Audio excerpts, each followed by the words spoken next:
Bismillahirrahmanirrahim.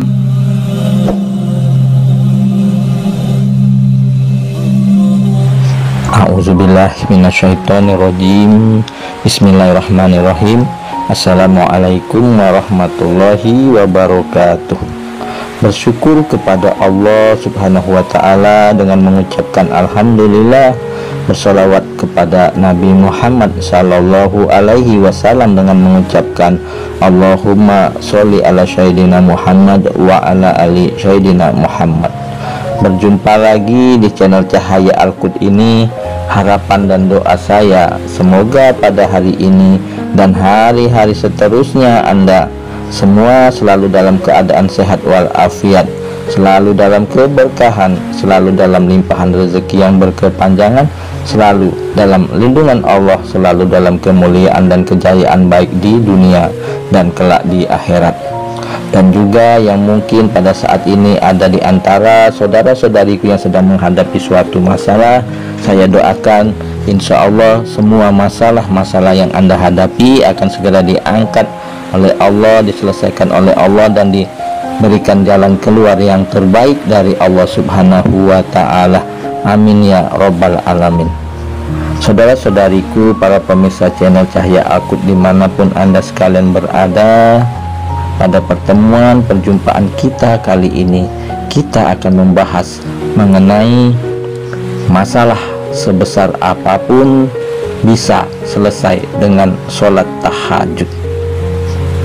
Nah, saudara-saudariku yang dimuliakan Allah, setiap manusia tak lepas dari problem kehidupan. Hal itu terjadi karena memang mereka hidup dan memiliki kehidupan. Lain halnya dengan orang yang telah mati. Mereka tidak mempunyai problematika. Jika ada problematika yang terjadi, maka problem itu merupakan problem semasa mereka hidup. Setiap hal yang telah dilakukan selama hidupnya akan dipertanggungjawabkan setelah kehidupan di dunia. Islam sebagai sebuah agama juga mempunyai penyelesaian masalah tersendiri. Salah satunya yaitu dengan sholat. Hal ini seperti dalam firman Allah Quran surat Al-Baqarah surat kedua ayat 153 yang berbunyi, yang dalam arti maknanya, hai orang-orang yang beriman, jadikanlah sabar dan sholat sebagai penolongmu. Sesungguhnya Allah Subhanahu wa ta'ala senantiasa bersama dengan orang-orang yang sabar.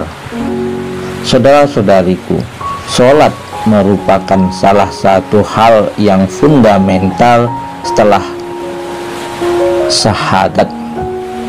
Sholat juga merupakan ibadah yang lebih besar keutamaannya dibanding dengan ibadah-ibadah lain.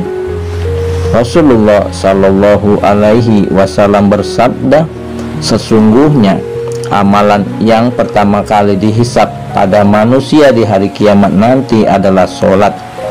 Allah Azza wa Jalla berkata kepada malaikatnya, dan Dia yang lebih tahu, lihatlah pada sholat hambaku, apakah sholatnya sempurna atau tidak. Jika sholatnya sempurna, maka akan dicatat baginya pahala yang sempurna. Namun jika dalam sholatnya ada sedikit kekurangan, maka Allah berfirman, lihatlah apakah hambaku memiliki amalan sunnah. Jika hambaku memiliki amalan sunnah, Allah berfirman, sempurnakanlah kekurangan yang ada pada amalan wajib dengan amalan sunnahnya. Kemudian amalan lainnya akan diperlakukan seperti ini. Hadis riwayat Abu Daud dan Ahmad. Saudara-saudariku yang dimuliakan Allah, berdasarkan hadis tersebut diketahui bahwa kekurangan dalam sholat fardu dapat disempurnakan dengan sholat sunnah. Sholat sunnah sebagai salah satu amalan sunnah ternyata juga dapat menjadi penyelesaian masalah bagi orang yang mengamalkannya. Salah satu sholat sunnah yang cukup ampuh dalam menyelesaikan problem kehidupan yaitu adalah sholat tahajud atau qiyamul lail.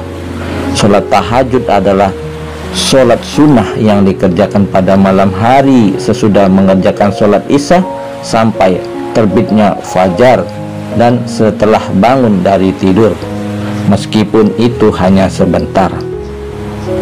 Namun waktu yang paling utama dalam mengerjakan sholat sunnah ini adalah pada sepertiga malam terakhir, sekitar jam 2 sampai masuknya waktu subuh. Jadi di sepertiga malam terakhir adalah waktu yang sangat mustajab untuk kita melaksanakan tahajud, berdoa dan bermunajat sekitar pukul 2 atau 3 dini hari sampai menjelang masuknya waktu subuh. Sholat tahajud termasuk sholat sunnah mu'akkad atau sholat sunnah yang sangat dianjurkan. Dikerjakan sedikitnya 2 rakaat, sebanyak-banyaknya 12 rakaat sampai tidak terbatas. Nah, saudara-saudariku yang dimuliakan Allah, di dalam surat Al-Isra ayat 79 Allah berfirman, dan pada sebagian malam hari bersolat tahajudlah kamu sebagai suatu ibadah tambahan bagimu. Mudah-mudahan Tuhanmu mengangkatmu ke tempat yang terpuji. Ada kata kunci yang menarik untuk dicermati dalam firman Allah Subhanahu wa ta'ala yang berupa perintah di atas tadi, yang mana kata itu memiliki hubungan sebab akibat yang sangat jelas, yakni bersembayang tahajud dan tempat yang terpuji. Tempat yang terpuji adalah akibat atau konsekuensi dari sebuah sebab, yaitu sembayang tahajud. Oleh karena itu, bagi mereka yang mendambakan tempat yang terpuji, tempat yang mulia, baik di sisi Allah ataupun di mata manusia, maka satu kunci rahasianya adalah melaksanakan, mengerjakan sholat tahajud. Sholat khususnya tahajud ternyata tidak hanya membuat orang yang mengamalkannya mendapat tempat yang istimewa di hadapan Allah saja, melainkan juga memberikan manfaat lainnya. Waktu dikerjakannya sholat tahajud inilah yang membuat sholat sunnah ini memiliki banyak berkah, di mana waktu-waktu tersebut seorang hamba dapat bermunajat kepada Allah Tuhannya dengan lebih khusyuk. Apabila sholat sunnah ini dapat dikerjakan secara rutin, maka juga dapat mengatasi masalah kesehatan dan meningkatkan kekebalan tubuh serta gangguan dari penyakit, baik yang menyerang diri kita secara langsung maupun tidak langsung. Terdapat 1001 hikmah di dalam setiap apa yang telah disyariatkan Allah untuk dilaksanakan. Saudara-saudariku yang dimuliakan Allah, di antara manfaat dan keistimewaan sholat tahajud adalah sholat tahajud merupakan kehormatan bagi seorang muslim. Sebab yaitu yang pertama, mendatangkan kesehatan, 2. menghapus dosa-dosa yang dilakukan siang hari, 3. menghindarkan dari kesepian di dalam kubur, 4. mengharumkan bau tubuh, 5. menjamin baginya kebutuhan hidup, 6. juga menjadi hiasan di surga. Selain itu, sholat tahajud dapat memberikan manfaat, yaitu keselamatan dan kesenangan di dunia dan akhirat. Manfaat dari sholat tahajud yang lainnya adalah wajah orang yang sering melakukan sholat tahajud akan memancarkan cahaya keimanan, akan dipelihara oleh Allah dari segala macam mara bahaya.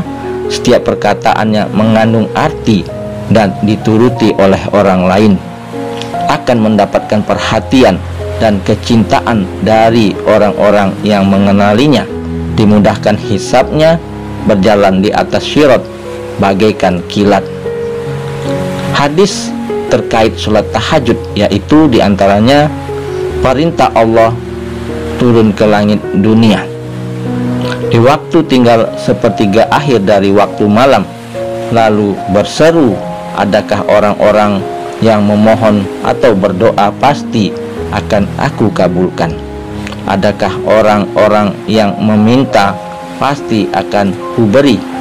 Dan adakah yang mengharap memohon ampunan pasti akan aku ampuni baginya sampai tiba waktu subuh. Hadis riwayat Bukhari dan Muslim. Nah, saudara-saudariku yang dimuliakan, yang dirahmati, yang diberkahi dan pastinya dicintai oleh Allah Subhanahu wa taala, itulah tadi pembahasan mengenai masalah sebesar apapun bisa kita selesaikan dengan sholat tahajud. Maka mari kita senantiasa selalu istiqomah menjalankan sholat tahajud. Mudah-mudahan segala hajat, doa, keinginan kita dapat terwujud dan dikabulkan oleh Allah Subhanahu wa taala.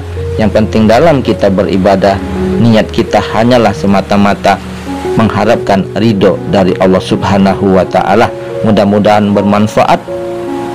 Saya akhiri, subhanakallahumma wa bihamdika asyhadu alla ilaha illa anta astaghfiruka wa atubu ilaihi. Sampai jumpa di video-video berikutnya yang insya Allah selalu membahas hal-hal yang bermanfaat dari dunia sampai akhirat. Wassalamualaikum warahmatullahi wabarakatuh.